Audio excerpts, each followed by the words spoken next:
마태복음에 보면 7장이죠. 7장에 집을 짓는 이야기가 등장을 합니다. 그런데 이야기는 집을 짓는 이야기인데 사실은 집 짓는 이야기가 아니죠. 나중에 집을 다 지어놓고 보니까 바람이 불고 비가 오고 창수가 일어나서 때립니다. 그때 한 집은 다 무너졌어요. 그리고 또 한 집은 굳건히 무너지지 않고 서 있었습니다. 이게 왜 그런가 하고 원인을 봤더니 무너지지 않는 집은 그 기초를 어디에 쌓았죠? 반석 위에 쌓았습니다. 그리고 무너진 집은 왜 무너졌는가 봤더니 모래 위에 실컷 집을 지었더라고요. 열매에 관한 문제도 마찬가지예요. 우리는 평생 결실, 열매, 결과에 몰두해서 삽니다. 그런데 사실 알고 보면 그것은 뭐를 분별하기 위한 수단에 불과했습니까? 이게 무슨 나무냐? 이게 죽은 나무냐? 살아있던 나무냐를 분별하는 수단과 방법에 불과했다는 사실을 알게 되었습니다. 아, 이거 배나무였구나. 아, 이거 사과나무였네. 이걸 결국 분별하는 수단에 불과했다는 얘기입니다.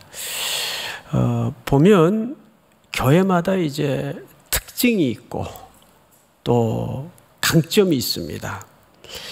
어느 게 더 옳은 거냐 맞느냐는 사실 따지고 보면 그렇게 크게 중요하지 않습니다. 더 중요한 것은 그 나타난 결실 열매를 통해서 그 교회가 어떤 가치관에 붙들려 있고 어디에 뿌리 내리고 있는가, 거기에까지 우리의 시선이 가지 않으면 우리는 결국 허공에 허우적거리다가 신앙생활을 끝낼 수도 있습니다. 그래서 결국 그 집 짓는 이야기는 기초의 문제였지 뭘로 지었대, 몇 층짜리로 지었대, 여기에 아무 메시지가 없어요. 맞죠, 여러분?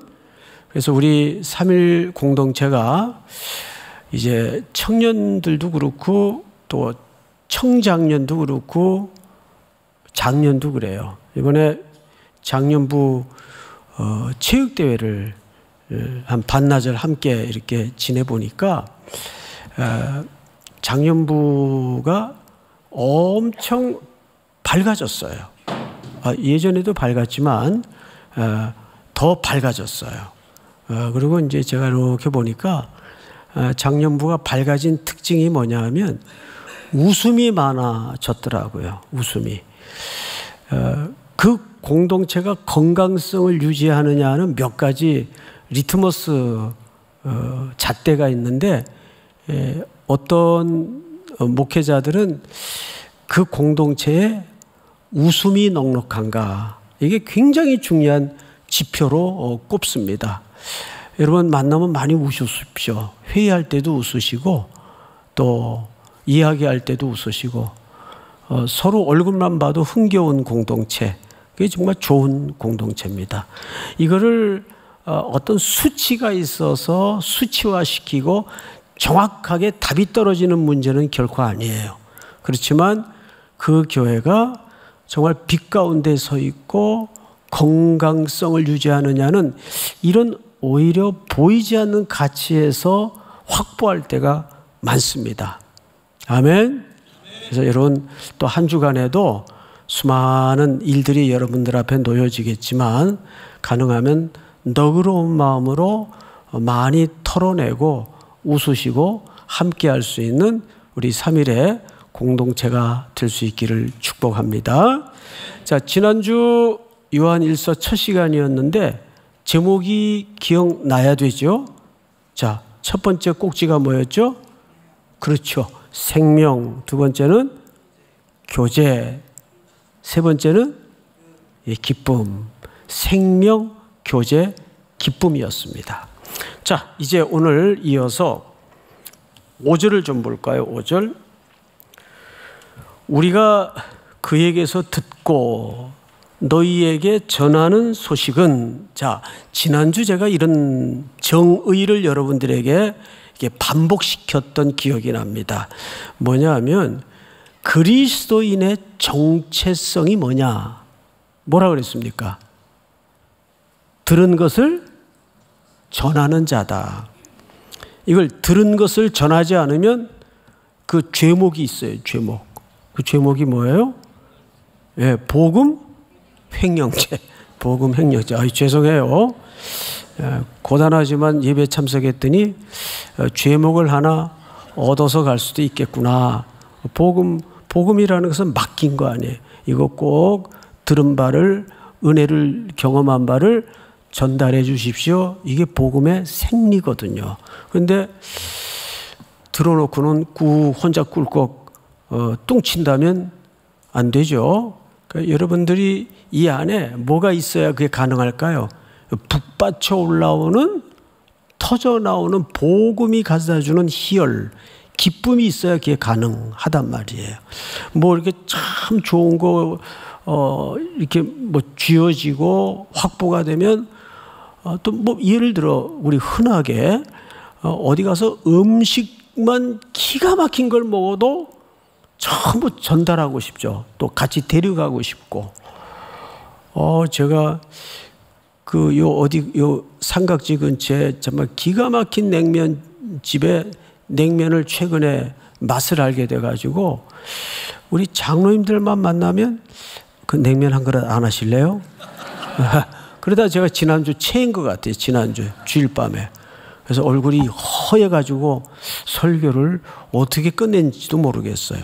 그러니까 우리가 어디 좋은 비유를 받거나 아주 맛깔나는 신비스러운 음식을 먹었다면 퍼뜩 생각나는 게 뭐죠? 이건 누구랑 좀 같이 왔으면 좋겠다.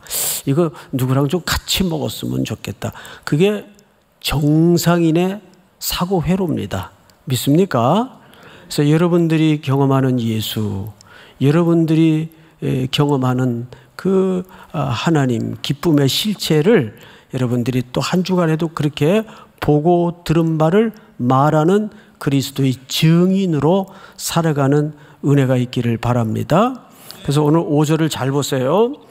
우리가 그에게서 듣고 너희에게서 전하는 소식은 이것이니 곧 하나님은 뭡니까? 중요한 주제가 나왔어요. 하나님을 여러 가지로 정의할 수 있는데 자, 우리 대표적으로 하나님에 대해서 아주 기가 막히게 정의한 문구가 요한서에 또 한 번 나옵니다. 나중에 하나님은 무엇이라? 그렇죠. 하나님은 사랑이시라. 그래서 하나님을 사랑으로도 설명이 됩니까? 안 됩니까? 당연히 넉넉히 되죠. 그런데 오늘 요한 1장에는 하나님은 사랑이시라도 하나님을 설명할 수가 있지만, 정의할 수가 있지만, 하나님은 또 무엇이라? 예, 빛이시라. 하나님은 빛이시라. 아마 이쪽 주제에 대해서는 많이들 논의하거나 다루어지는 경우가 몹시 드뭅니다. 근데 빛의 그 본질이 뭐죠? 아무리 칠흑 같은 어둠이라도 빛 한 줄기가 탁 쪼여지거나 들어가면 그 어둠이 어떻게 됩니까? 물러가요. 어둠이 헤쳐지고 어둠이 사라집니다. 그렇죠?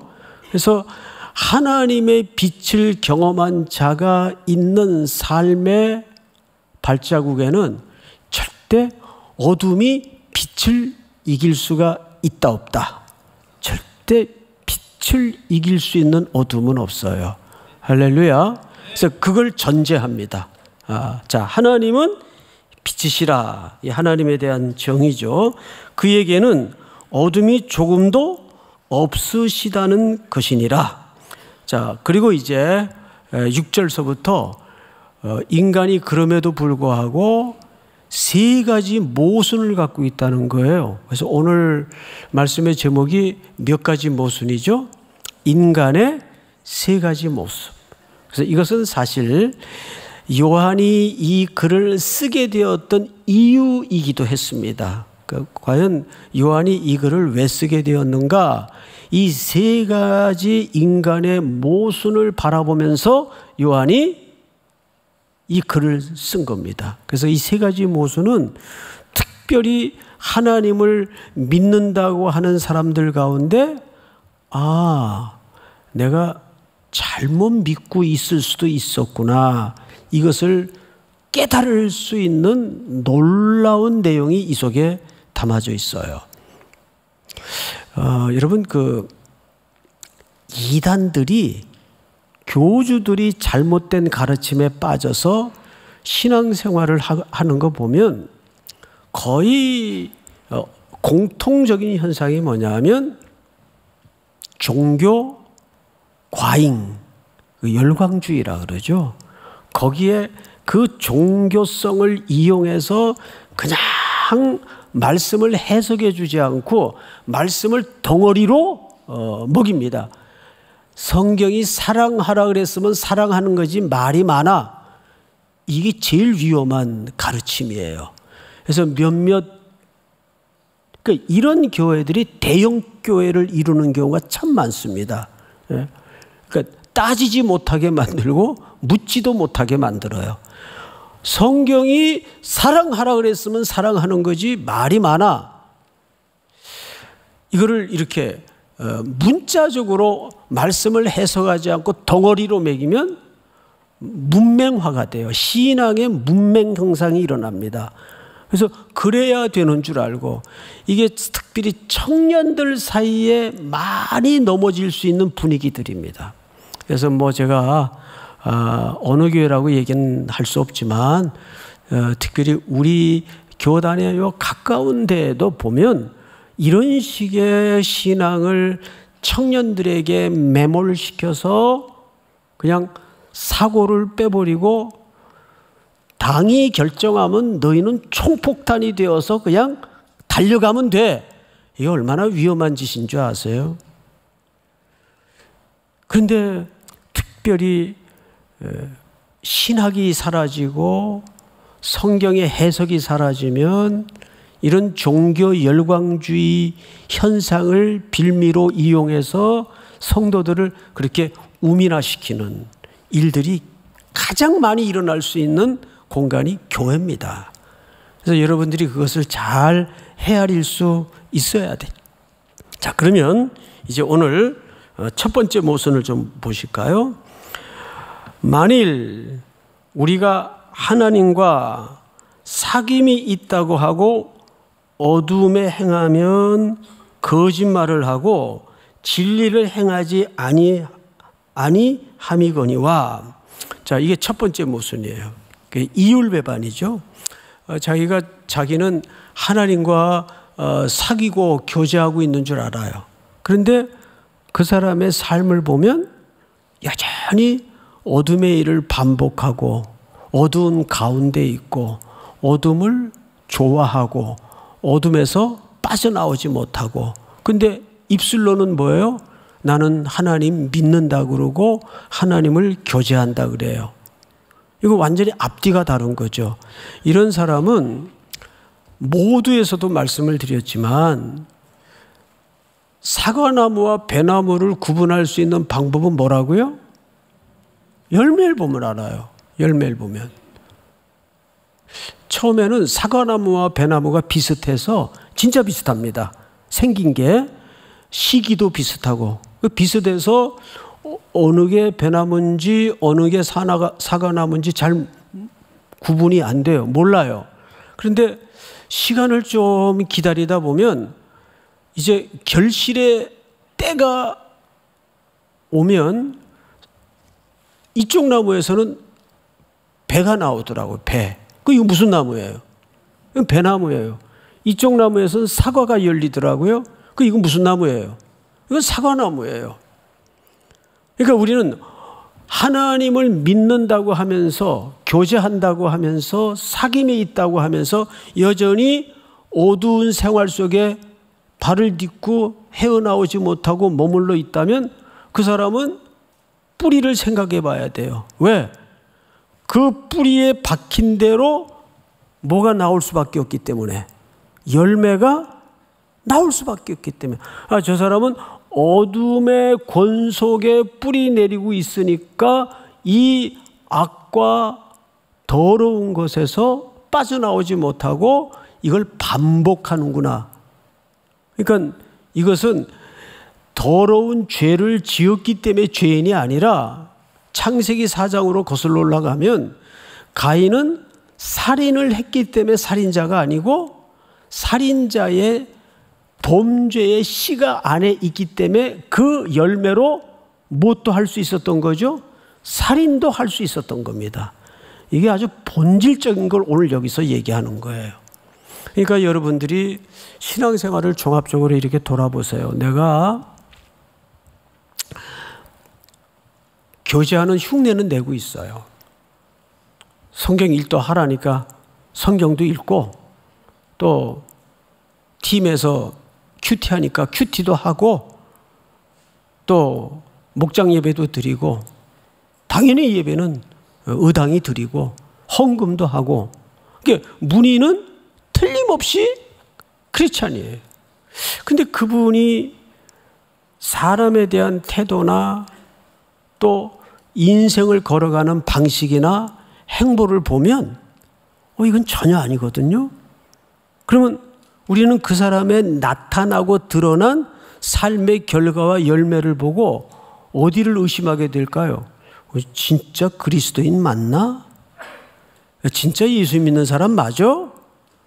그 근본을 다시 한번 갸우뚱할 수밖에 없는 거예요. 물론 인간인지라 다 부족하고 연약해서 이 과정을 반복해서 업다운 하면서 가는 경우는 있어요. 그런데 그것이 굳어지고 길어지면 그 본질적인 문제를 고민하고 생각해 볼 수 있어야 됩니다. 이거는 행위 구원을 얘기하는 게 아니에요. 뿌리를 얘기하는 거예요. 믿습니까? 네. 자, 다시 성경을 보십시다.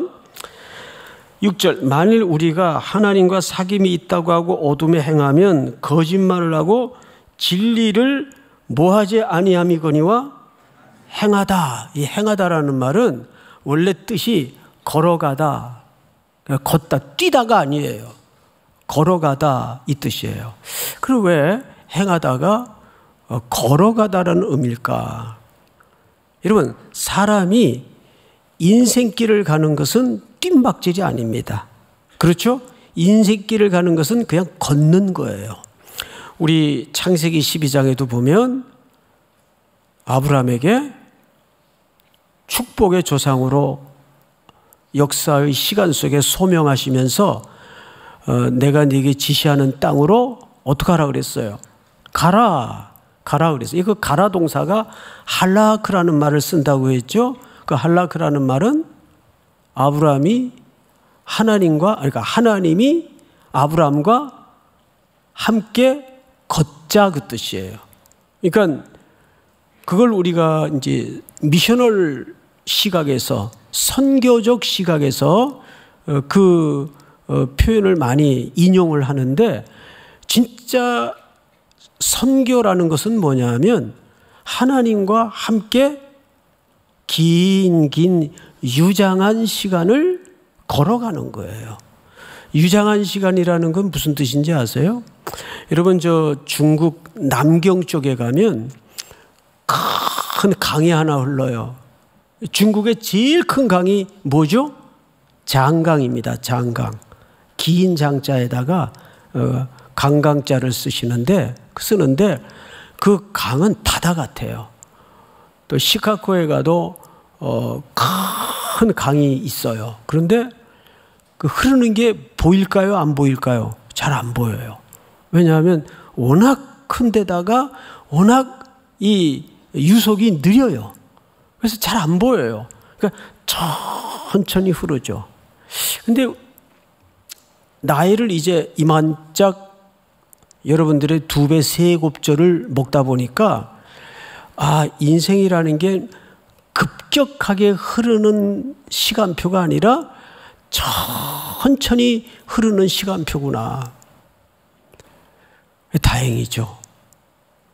천천히 흐르니까 다행이고, 천천히 흐른다는 것은 어떤 의미가 그 속에 내포되어 있는가 하면, 하나님은 우리를 급격하게 만들어가지 않으세요. 기다려주면서 천천히 우리를 빚어가시고 만들어가신다는 겁니다. 그 속에 우리가 인생의 나그네길, 순례길, 시간표에 얹어져 있는 겁니다. 그러면서 하나님이 끊임없는 질문을 우리에게 생성케 만듭니다. 그러면서 우리는 그분을 배워가는 거죠. 그러니까 우리 그리스도인들이 이 천천히 흐르는 유장한 시간을 걸어가면서 사실 삶의 문제에 대해서 해결이 더 많이 나요? 질문이 더 많이 생겨요? 질문이 훨씬 많이 생깁니다.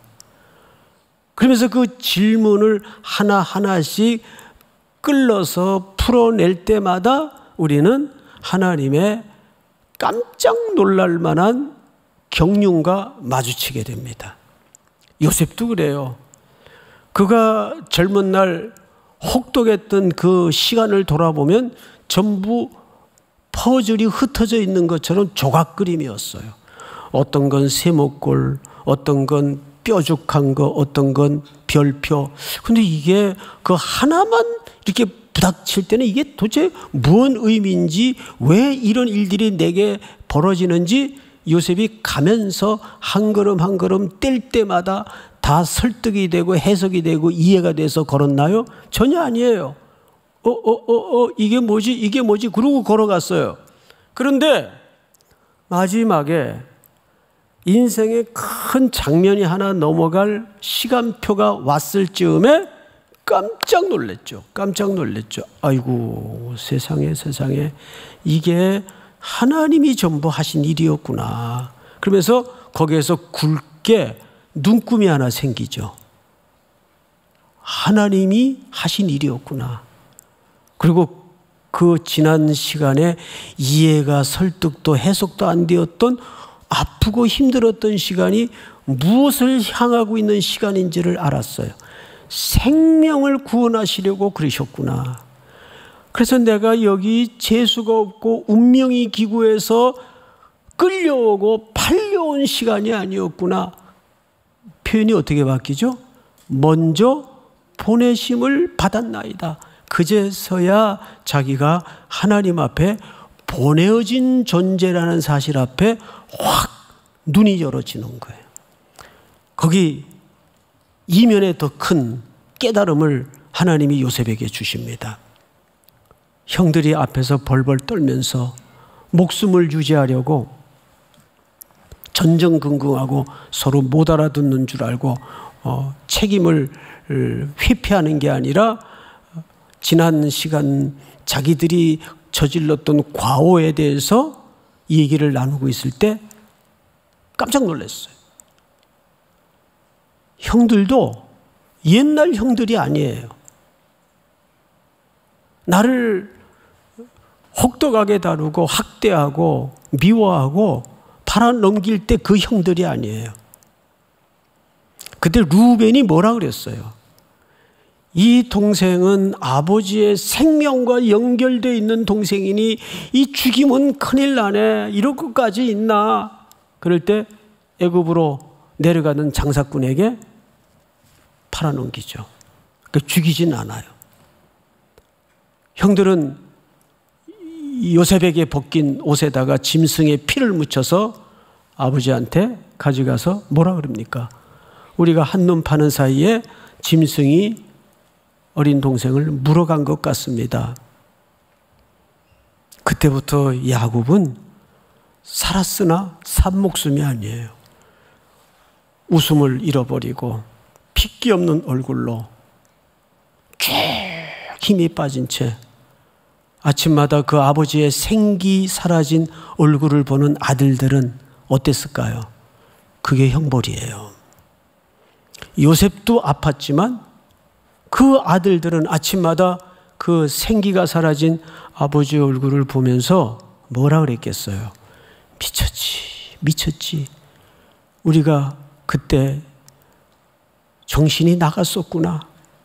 어쩌자고 그 아들이 아버지에겐 어떤 아들인데 그런 짓을 했나. 우리가 미쳤지. 그리고 요셉이 몇 가지 가나안 땅을 오고 가는 테스트를 했는데 옛날 형들이 아니에요. 서로 자기가 생명의 볼모가 되겠다고 나서죠. 형들이 바뀐 거예요. 그리고 언어가 달라졌어요.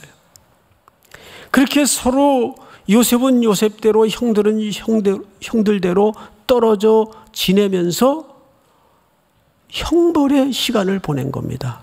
장구한 시간을 통해서 천천히 이들이 하나님 앞에 구르는 과정을 통해서 하나님의 시선으로 만들어지는 거예요.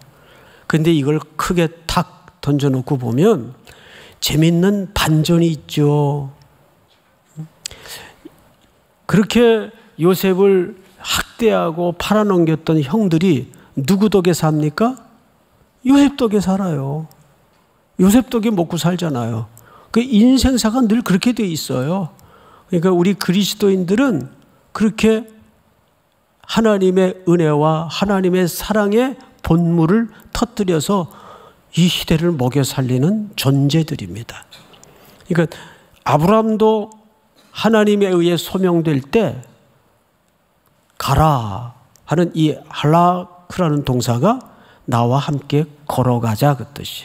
나와 함께 걷자. 그래서 저는 선교사님들 보낼 때 사석에서 이제 식사를 나누면서 뭐 여러 가지 이런저런 당부를 해요.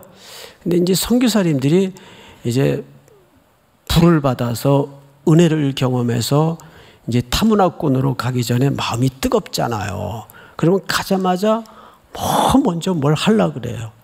제가 꼭 좀 거품을 빼는 이야기를 하나 해줍니다. 거기 가서 처음부터 교회 세우려고 그러지 말고 뭐 자꾸 돈 들여서 땅 사고 학교 지으려고. 우리 한국의 선교사님들은 선교지 가보면 다 교장이에요. 다 학장이에요. 하여간 특이한 민족이에요. 그런 거 하려고 그러지 말고 그냥 캄보디아의 좋은 시민으로 살았으면 좋겠다. 그게 큰 선교다. 그러니까 여러분들도 그런 시각에서 마찬가지예요. 여러분들 내가 그래도 삼일교회 간사인데 삼일교회 팀장인데 목장인데 내가 그래도 일상에서 뭔가를 해야 되지 않겠는가?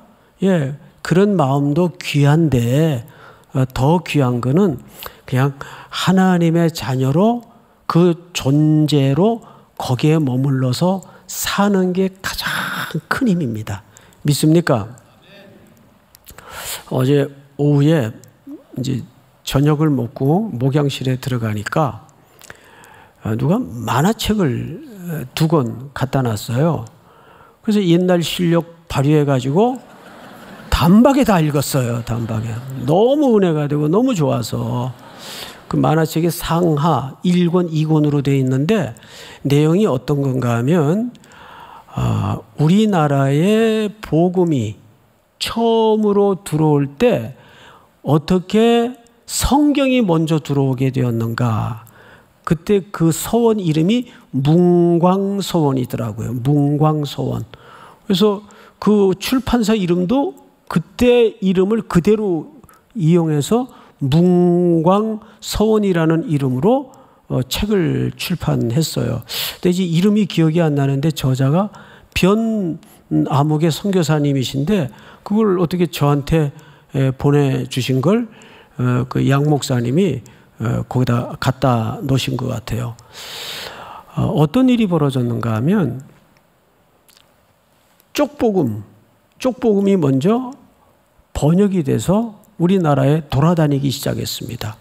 그리고 그 후에 얼마 있다가 선교사님들이 들어오기 시작하니까 전국 팔도강산에서 서양 선교사님들이 들어오셨대. 야, 그럼 우리가 세례받으러 만주까지 안 가도 되잖아?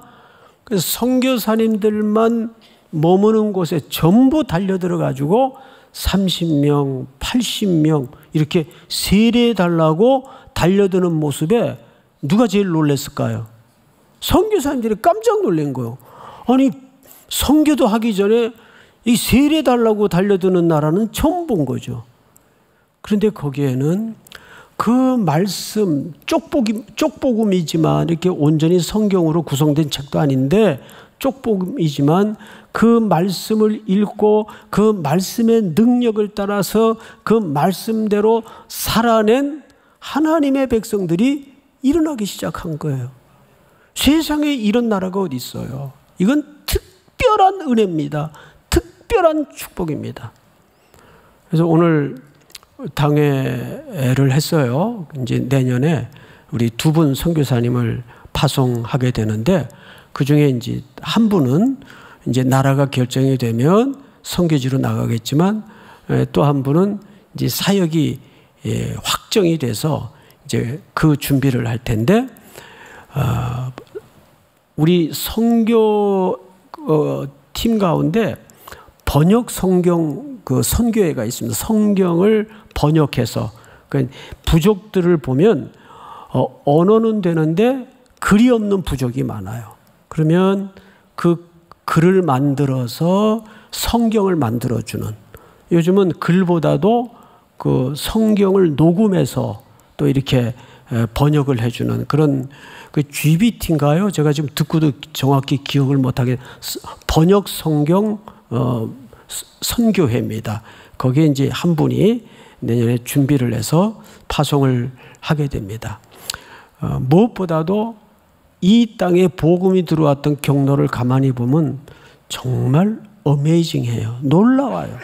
성경이 먼저 들어오고 그 성경대로 살아낸 하나님의 백성들이 선교사가 들어오자마자 달려들어가지고 세례달라고 이랬던 민족이에요. 이것은 뭘 얘기하냐면 말씀이 제대로 들어가면 그 말씀은 살았고 운동력이 있어 좌우의 날선 검이기 때문에 우리 삶에 반드시 뭐가 올 수밖에 없어요? 변화와 결실이 올 수밖에 없는 겁니다. 믿습니까? 자, 다시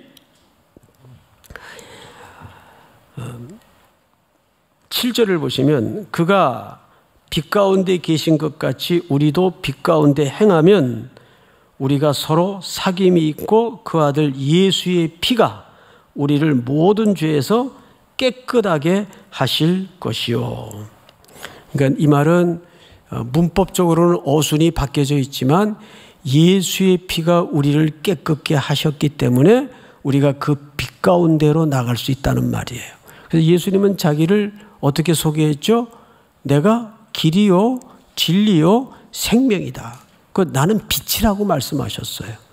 그 하나님의 실체이시기 때문에 또 한 주도 여러분 속에 빛 가운데 머무르는 확고한 은혜를, 결실을, 열매를 경험하는 복이 있기를 축복합니다. 두 번째 모순이 뭐냐 하면 8절인데 만일 우리가 죄가 없다고 말하면 스스로 속이고 또 진리가 우리 속에 있지 아니할 것이요. 만일 우리가 우리 죄를 자백하면 그는 미쁘시고 의로우사 우리 죄를 사하시며 우리를 모든 불의에서 깨끗하게 하실 것이요. 첫 번째 모순은 죄 자체는 인정했어요. 죄 자체는 인정했어요. 죄가 있지.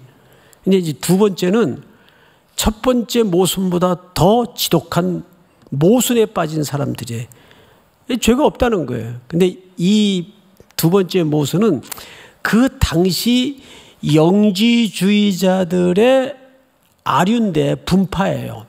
그러니까 영지주의자들의 이론에서 삐져나온 한 지류입니다. 그 어떤 지류가 있었는가 하면 구원은 내가 깨달음으로 가능하고 내가 깨달으면 죄가 없어진다고 스스로를 속이는 사람들이 있었어요.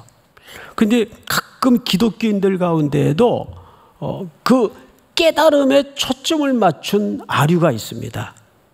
어느 분파라고 설명은 드릴 수 없지만 구원은 뭐냐? 깨닫는 게 구원이다. 이렇게 잘못 아슬아슬하고 위험하게 가르치는 사람들이 있어요. 그러니까 그 사람들은 지식을 위주로 숭상하는 사람들이다 보니까 탁탁 열어주고 탁탁 깨트려주는 게 묘미가 있죠. 그래서 특별히 젊은 층들이 쫙 몰려요. 그들은 죄를 없이 하는 것이 자기 속에 있다고 속는 사람들이야. 내가 깨달으면 그 죄가 없어진다. 그 얘기를 지금 하는 겁니다. 그래서 8절을 다시 보세요. 만일 우리가 죄가 없다고 말하면 스스로 속이고 또 진리가 우리 속에 있지 아니할 것이요. 자, 보세요. 기독교는 모든 인간의 근거를 죄인에서부터 출발합니다. 왜? 저는 누구를 만나도 두 종류로 봐요. 회개하지 않는 죄인과 회개한 죄인. 그 이상도 그 이하도 아니에요. 사람을 뭐 그렇게 대단하게 보지 마세요. 저도 마찬가지. 저는 용서받은 죄인이지만 인간은 용서받은 죄인과 용서받지 못한 죄인 두 종류가 있을 뿐이에요. 교회는 그 두 종류 외에는 아무것도 없어요. 사회에서 뭘 해? 그건 쓰잘데기 없는 겁니다. 말 그대로 바울이 얘기했던 것처럼 그건 배설물에 불과해요. 좋은 학교, 그냥 한순간 행복하게 지낼 수 있겠죠. 그런데 그것이 영원한 생명과 우리에게 진정한 행복을 물려주진 않잖아요. 정확한 것은 우리는 로마서 3장을 한번 띄워볼까요? 로마서 3장 한번 띄워주세요.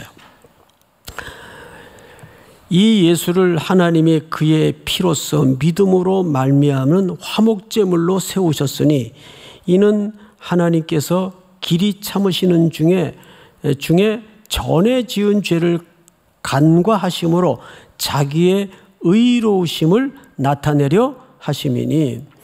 무슨 얘기냐면 우리가 정말 죄가 우리 스스로 없애는 능력이 우리 속에 있다면 예수님이 이 땅에 굳이 내려오셔서 그 지난한 과정을 겪어가면서까지 십자가에 죽으실 이유가 없어요. 이건 뒤집어 얘기하면 무슨 뜻이에요? 십자가를 모독하는 악한 사고방식입니다. 그렇죠? 그들의 논리대로라면 예수님이 십자가에 돌아가실 이유가 없어요. 그리고 우리는 어디에서 내 절망을 보냐 하면, 그리고 어디에서 내 희망을 보냐 하면 십자가입니다. 십자가에 나를 대신해서 죽으신 예수의 피 묻은 손에서 내 절망을 보고 사흘 만에 부활하셔서 새로운 생명으로 일어난 예수의 새 생명 안에 내가 있음을 통해서 새로운 희망을 보는 거예요. 그러니까 그 십자가 사건은 우리 삶의 중심이고 정점이에요. 십자가 내가 처음 볼 때에 나의 마음에 큰 고통 제하네. 할렐루야. 자, 이제 마지막으로 세 번째 모순을 좀 보십시다. 10절. 만일 우리가 범죄하지 아니하였다 하면 하나님을 어떤 자로? 거짓말하는 이로 만드는 것이니 또한 그의 말씀이 우리 속에 있지 아니하니라. 자, 이제 이게 대표성의 원리인데, 이제 전도를 하거나 선교를 하다 보면 의외로 많은 사람들이 난 그렇게 예수님이 내 죄를 대신해 죽을 만큼 내가 그렇게 흉악한 죄를 지은 적이 없는데, 그런 표현을 쓰는 사람들이 굉장히 많죠. 자, 근데 우리는 이미 누구 안에서 함께 죄를 지은 자입니까? 아담 안에서. 아담이 하나님을 배반하고 하나님을 거역할 때, 자존하고 독립하고자 하는 교만이 올라올 때 우리가 그 안에 함께, 그래서 아담은 첫사람의 대표예요.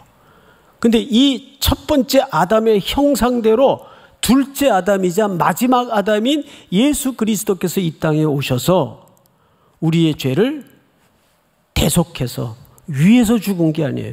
예수님이 우리를 위에서 죽었다면 기독교는 윤리가 될 수 있고 자칫 도덕이고 종교가 될 수 있어요. 그래서 우리가 물론 다 이해는 하지만 우리가 표현이라도 정확히 할 수 있어야 되는 것이, 예수님은 나를 대신해서 십자가에 죽었다는 거예요. 믿습니까? 네.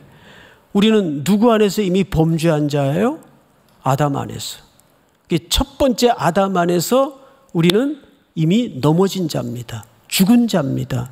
그런데 예수 그리스도 둘째 아담이자 마지막 아담이 이 땅에 오셔서 우리 죄를 같이 뭉뚱그려서 십자가에 못 박아 함께 죽었다고요. 그래서 갈라디아서 2장 20절에 보면 내가 십자가에 함께 그리스도 안에서 못 박혔나니 이제는 내가 사는 것이 아니요 내 안에 누가 사는 것이라? 주께서, 그리스도께서 사는 것이라. 이제 여러분들이 살아가는 모든 삶은 사실 그 주권과 주인이 누구에게 있는 겁니까? 그리스도께 있는 거예요. 그러니까 우리의 이 성도의 걸음에 치열한 싸움은 뭐냐면 주권 이양을 계속 해가는 싸움이에요. 그래서 여기 깨끗게 하실 것이라는 말은 굉장히 문법적으로 중요한 표현인데, 왜, 자, 여기 몇 절을 보시냐면 9절을 한번 볼까요? 만일 우리가 우리 죄를 자백하면 그는 미쁘시고 의로우사 우리 죄를 사하시며 우리를 모든 불의에서 어떻게 하실 것이요? 깨끗하게 하실 것이요. 즉 우리의 사함은 어디에 이미 기초했어요? 십자가 사건에 기초했고, 그 십자가 사건의 용서가 오늘도 우리에게 매일 용서와 구속으로 진행되고 있다는 겁니다. 이것은 점과 같아서 예수 그리스도께서 십자가에 죽으신 사건은 이미 완료하시고 완성하셨는데 이것이 어느 속에서 풀어지고 있는 거죠? 그렇죠. 시간 속에서 풀어지고 있는 거예요. 매일매일. 할렐루야. 이거를 이해하셔야 됩니다. 이미 십자가에서 우리의 대속은 진행 중입니까? 완성되셨습니까? 그래서 예수님이 십자가상의 마지막 마디가 뭐라 그랬어요? 다 이루었다. 그 말은 상업용어라 그랬습니다. 다 지불되었다. 그래서 지불된 거예요. 끝난 거예요. 그러니까 하나님의 구원은, 십자가의 구원은 유보된 구원도 아니고 미완료의 구원이 아니에요. 완료형이에요. 그런데 다만 시제적으로 이것이 어디 속에서 풀어지고 있는 거라고요? 시간 속에서 조금씩 진행형으로 설득되고 설명되고 있는 거라고요. 믿습니까? 오늘도 그 안전하고 완전한 구속의 사랑에 저와 여러분들이 묶여있고 붙잡혀 있다는 사실을 기억하면서 또 다시 그 넘어졌던 자리에서 일으킴을 받고 한 주를 힘있게 희망차게 살아갈 수 있는 저와 여러분들이 될 수 있기를 축복합니다. 사랑하시는 하나님 아버지, 하나님이 천지 만물을 창조하신 것은 우리 인생과 삶에 내게 아무 원인이 없음을 다시 한번 고백해야 합니다. 모든 이유와 모든 원인은 창조주 하나님께만 있음을 고백합니다. 또 한 주를 살아가는 우리 청년들, 우리 성도들 걸음걸음을 지켜주시고 진리가 그 속에 늘 머물 수 있도록 도우시며 하나님의 빛을 통해서 어둠이 스스로 물러가게 하시고 어둠이 소멸되는 기적을 보게 하여 주시옵소서. 지금은 우리 구주 예수 그리스도의 은혜와 하나님 우리 아버지의 사랑과 성령님의 교통하심이 오늘 머리 숙여 종일 이곳에 머물며 주를 경배하여 새날을 시작하는 사랑하고 사랑하는 귀한 3일의 성도들, 해외, 국내, 멀리 출타해 있는 가족들, 그리고 복중의 생명까지 영원토록 함께 있을지어다. 아멘.